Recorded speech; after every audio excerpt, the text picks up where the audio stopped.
Ako po, eto, nagngangal-ngal na naman etong mga pulahan at mga diehard na nasa social media at mukhang nasa pool sila.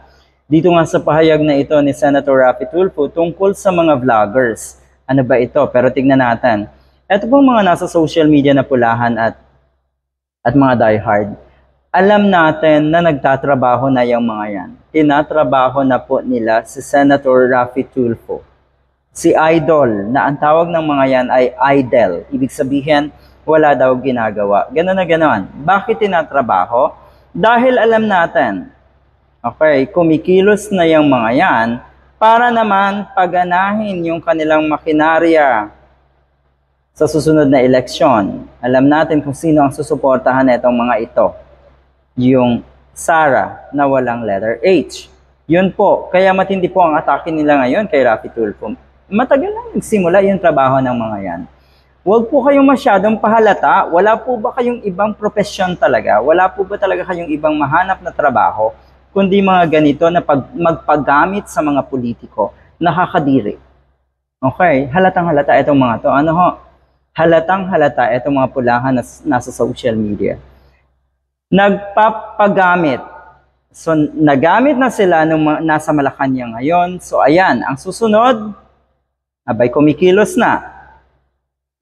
Tignan natin muna ang sinabi or pahayag na ito si Raffy Tulfo, Senator Tulfo. Senator Raffy Tulfo on Monday said that it's about time that vloggers have a national organization that would regulate their content and help combat the proliferation of fake news in the country. Ngayon, masakit kasi yan sa kanila. Pag naririnig nila yung salitang fake news, lalo na yung sinasabing proliferation. Kasi ang totoo niyan, sila talaga yung nagpapakalat ng mga fake news. Sila talaga yung pinagmulan ng fake news. Itong mga nasa social media na pulahan at mga diehard. Kaya yan. Ako, hindi ko naman masasabing vlogger pa or vlogging pa itong ginagawa ko. Siguro nabibigay lang talaga ako ng reaction at gusto kong magsalita kahit papano. Kailangan ng boses. Kailangan nating maglabas ng ating saloobin sa kung ano yung nangyayari sa ating lipunan. Dahil kung walang mangangalampag, sigurado tayo, mamimihasa itong mga politiko na ito.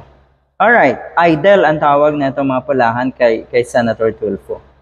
Idamay mo na din idle yung magpapakalat ng false sense of justice sa vlog. Raffy Tulfo in action po ata yan. You see? Yan.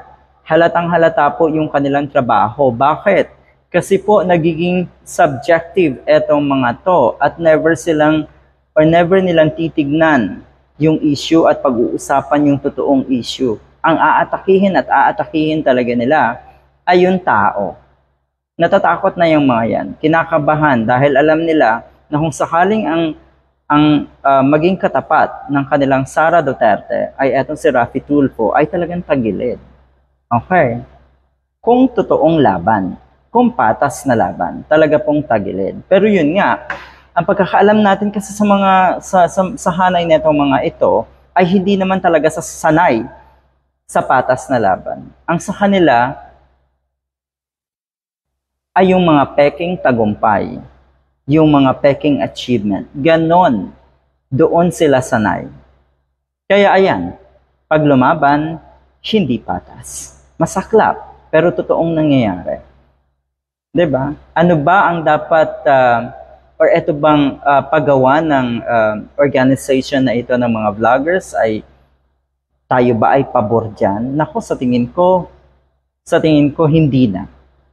Marami na rin po sa ating nagtatanong kung pwedeng samanib sa grupo netong, halimbawa may isang grupo ng mga vloggers. Yun nga, ang tingin ko kasi sa sarili ko, hindi naman ako talaga vlogger. Okay, at ayoko na merong mga responsibility pa na ganyan. Ang sa akin lang, kung gusto kong magsalita anytime, anywhere I want, ay pwede. Ganon.